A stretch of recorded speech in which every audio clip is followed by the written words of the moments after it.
Hello students, आज हम पढ़ेंगे reactions of alkyl halides with the active metals. सबसे पहला रिएक्शन है with magnesium metal. Alkyl halide representation, alkyl R, halide X, magnesium symbol Mg, reaction carried out in presence of dry ether।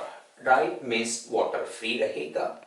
Dry ether is use as a solvent here. उसके बदले में हम use कर सकते हैं THF, टेट्राहाइड्रोफ्यूरन, या डाइऑक्सेन। इन तीनों को हम एज अ सॉल्वेंट यूज कर सकते हैं। अब ड्राई ईथर क्यों यूज करना, इसका भी रीजन आप थोड़ी देर बाद पता चल जाएगा। अब रिएक्शन कैसे होगा जरा देखो।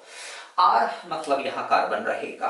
Carbon is more electronegative than magnesium, जिसके कारण यहाँ पार्शियल नेगेटिव चार्ज रहेगा और यहाँ पे समझो पार्शियल पॉजिटिव चार्ज डेवलप होगा, ऐसा मान के चलते हैं। यानी यहाँ पे मैग्नीशियम इलेक्ट्रॉन देता है to this R, so that product बनेगा RMgX।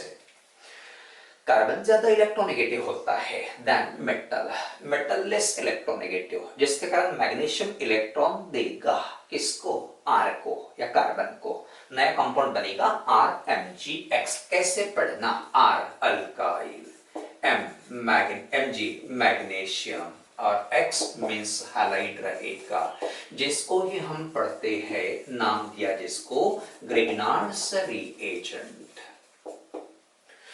So alkyl halide on treatment with magnesium metal in presence of dry ether gives alkyl magnesium halide, which is also known as Grignard's reagent। देखते हैं, एक दो examples हम देखेंगे यहाँ पे। CH3I plus Mg in presence of dry ether, mechanism similar way में होगा। मैग्नीशियम कार्बन पे ऐड होगा, बनेगा CH3MgI, methyl magnesium iodide, one of the Grignard reagents। Next example, C2H5Br plus Mg, condition same रहेगा। अब आप इजीली बता सकते हो यहाँ क्या बनेगा, Mg कार्बन पे ऐड होगा, C2H5MgBr, इथाइल मैग्नीशियम ब्रोमाइड, एक और ग्रिग्नार्ड रिएजेंट हमने बना लिया है। उसके बाद नेक्स्ट रिएक्शन हम लेते हैं of aryl halide, bromobenzene plus magnesium, solvent same ही रहेगा, बनेगा क्या, फिर से सेम वे, इसको पढ़ना phenyl magnesium bromide. Next reaction is of vinyl bromide plus Mg in presence of dry ether. अब यहाँ पे Mg ऐड होगा, बनेगा CH2 double bond CHMgBr, vinyl magnesium bromide. इस प्रकार से ग्रिग्नार्ड रिएजेंट बनाते समय हम अल्काइल हैलाइड्स को तो यूज कर ही सकते हैं, साथ में अराइल हैलाइड्स और vinyl halide can also be used. उसके बाद आगे बढ़ते हैं। अब यहां देखो बेटा, ये जो ग्रिग्नार्ड रिएजेंट होता है RMgX, यहां रहता कार्बन, अल्काइल ग्रुप में कार्बन रहेगा। कार्बन और मैग्नीशियम के बीच में बॉन्ड बनते समय इलेक्ट्रॉन्स का शेयरिंग होता, इसलिए ये बॉन्ड कैसे रहेगा, कोवेलेंट रहेगा। लेकिन carbon is more electronegative than magnesium, जिसके कारण यहाँ पार्शियल नेगेटिव चार्ज जो न्यूक्लियोफाइल का रोल प्ले करेगा, यहाँ पार्शियल पॉजिटिव चार्ज रहेगा। Since charges are developed here, this bond becomes highly polar. तो याद रखना, RMg bond is polar covalent bond। then MgX bond बनते समय इलेक्ट्रॉन ट्रांसफर होते हैं। इलेक्ट्रॉन ट्रांसफर होने के कारण जो बॉन्ड बनता उसे कहना आयोनिक बॉन्ड। इसका मतलब ग्रिग्नार्ड रिएजेंट में दो प्रकार के बॉन्ड्स होते हैं। कार्बन मेटल बॉन्ड क्या रहेगा, polar covalent. Metal halogen bond कौन सा रहेगा, आयनिक बॉन्ड रहेगा। आपको अच्छे से याद रखना है। अब इस कंपाउंड में कार्बन और मेटल के बीच में बॉन्ड बन गया, इसलिए इस कंपाउंड को कहेंगे organometallic compound. Therefore, the compound containing carbon metal bond is known as organometallic compound। आपको ये डेफिनेशन याद रखना है क्योंकि कॉम्पिटिटिव एग्जाम में क्वेश्चन पूछा गया है which one among the following is not the organometallic compound, पता होना चाहिए। आगे बढ़ते हैं, नेक्स्ट क्या रहेगा।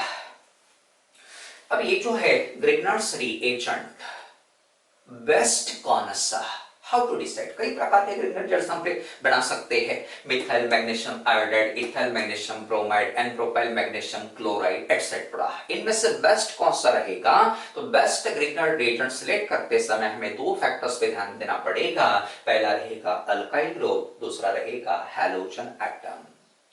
अब अल्काइल ग्रुप कैसा होना चाहिए, तो R should be smallest in size. Best Grignard reagent के लिए R कैसा होना चाहिए, smallest in size, and iodine should be largest in size. जब R छोटा रहेगा और I बड़ा रहेगा तो that Grignard reagent will be the best Grignard reagent. अब बेस्ट ग्रिग्नर रिएजेंट कौन सा रहेगा, तो सबसे छोटा अल्काइल ग्रुप है CH3, देन यहां रहेगा Mg, और हैलोजन सबसे बड़ा कौन सा रहेगा I। This is said to be the best Grignard reagent. क्यों भाई ऐसा क्यों होता है, इसी को हम बेस्ट क्यों कहेंगे, तो देखो इसका रीजन मैं दे रहा हूं। ये मिथाइल ग्रुप सबसे छोटा अल्काइल ग्रुप है, जिसके कारण स्टेरिक हिंड्रेंस यहाँ काफी कम रहेगा। साथ में इस मिथाइल ग्रुप का, बेटा मिथाइल ग्रुप या अल्काइल ग्रुप कोई भी हो, इलेक्ट्रॉन देता देशो प्लस I इफेक्ट याद रखना अच्छे से। अब CH3 ग्रुप का इलेक्ट्रॉन रिलीजिंग इफेक्ट सबसे कम रहेगा, जिसके कारण इस कार्बन मैग्नीशियम बॉन्ड की पोलैरिटी ज्यादा रहेगी। देखो CH3 का इलेक्ट्रॉन रिलीजिंग इफेक्ट सबसे कम, जैसे जैसे कार्बन की संख्या बढ़ती जाएगी वैसे वैसे इलेक्ट्रॉन रिलीजिंग इफेक्ट धीरे धीरे बढ़ते जाता है। तो यहाँ पे CH3 का इलेक्ट्रॉन रिलीजिंग इफेक्ट काफी कम होने के कारण कार्बन मैग्नीशियम बॉन्ड की पोलैरिटी ज्यादा रहेगी, जिसके कारण ये बॉन्ड मोर रिएक्टिव रहेगा। Then what about size of iodine और हैलोजन। आयोडीन का साइज सबसे बड़ा है, बेस्ट ग्रिग्नर रिएजेंट में हम आयोडीन यूज करेंगे। कारण क्या है, तो इसका साइज काफी बड़ा होने के कारण ये बॉन्ड जो है थोड़ा वीक रहता है, इजीली ब्रेक होगा। ग्रिग्नर रिएजेंट मोस्ट रिएक्टिव रहेगा। Therefore remember well, best Grignard reagent decide करते समय alkyl should be smallest in size, halogen should be largest in size, बड़ा होना जरूरी है। देन कुछ रिएक्शंस लेते हैं, जैसे हमने यहाँ पे देखो सॉल्वेंट कौन सा यूज किया, डाइथाइल ईथर और ड्राई ईथर यूज किया। What is the reason behind it, तो बताता हूँ। ये ग्रिग्नर्स रिएजेंट हाईली रिएक्टिव रहते हैं, वाटर के साथ रिएक्ट होंगे, क्या बनेगा देखिए, ये न्यूक्लियोफिलिक इन नेचर रहता, ये इलेक्ट्रोफिलिक इन नेचर रहता, ये यहां से यहां जुड़ जाता, तो बनेगा क्या RH प्लस बाई प्रोडक्ट कौन सा रहेगा, MgOH। ये बन गया alkane. Which class is formed here? Alkane is formed here. Water के साथ ग्रिग्नर रिएजेंट ने अल्केन बनाया। नेक्स्ट है RMgX plus NH ammonia HNH2। Same reaction होगा, H goes to this R, product भी सेम मिलेगा RH प्लस Mg NH2X रहेगा। Next reaction हम लेंगे RMgX प्लस HOCH3, जिसको हम मिथाइल अल्कोहल पढ़ते हैं। वंस अगेन मैकेनिज्म सेम ही रहेगा, H goes to R, product भी सेम मिलेगा, hydrocarbon that is alkene plus MgOCH3X। इस प्रकार से देखिए इन तीनों कंपाउंड्स में hydrogen is attached to more electronegative atoms, और जब हाइड्रोजन मोर इलेक्ट्रोनेगेटिव एटम को जुड़ा रहता ना, that hydrogen is called acidic hydrogen. जिस कंपाउंड में एसिडिक हाइड्रोजन रहता उसके साथ ग्रिग्नर रिएजेंट इजीली रिएक्ट होते, करस्पॉन्डिंग हाइड्रोकार्बन्स बनाते। अब देखो जरा इसीलिए इस ग्रिग्नेट रिएजेंट को वाटर से बचाना जरूरी है। वाटर से बचाने के लिए हमने यहाँ पे क्या यूज किया है, ड्राई ईथर, जिसके कारण ग्रिग्नेट रिएजेंट स्टेबलाइज होगा। अब स्टेबलाइज होगा कैसे, तो मैं यहाँ लिख रहा हूँ डाइइथाइल ईथर का formula C2H5O C2H5। Dry ether means diethyl ether हम यूज करेंगे। यहाँ ऑक्सीजन पे 2 लोन पेयर होती है, यहाँ रहेगा ग्रिग्नेट रिएजेंट और यहाँ पे रहेगा C2H5O C2H5 2 लोन पेयर। तो ये ऑक्सीजन लोन पेयर डोनेट करते हैं टू ग्रिग्नेट रिएजेंट, जिसके कारण ग्रिग्नेट रिएजेंट इजीली डिसॉल्व हो जाता है in diethyl ether. Grignard reagent easily dissolve होने के कारण it becomes stable. That remember well, why to use a dry ether here? To protect grignard reagent from compounds containing acidic hydrogen. To stabilize the grignard reagent, here diethyl ether is used. ये grignard reagent organic chemistry में काफी important है। Victor Grignard ने इसे बनाया, इसलिए नाम दिया ग्रिग्नार्ड रिएजेंट।